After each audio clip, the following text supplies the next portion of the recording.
We choose to go to the moon in this decade and do the other things, not because they are easy,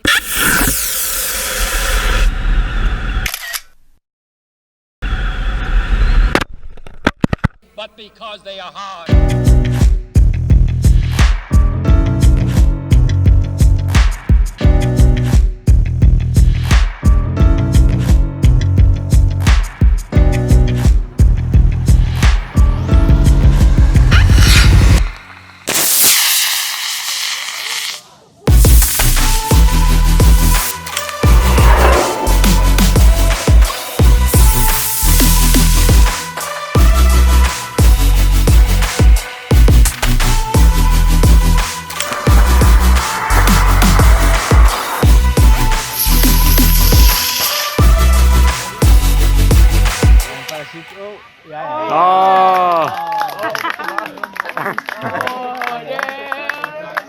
Tenminste, ja.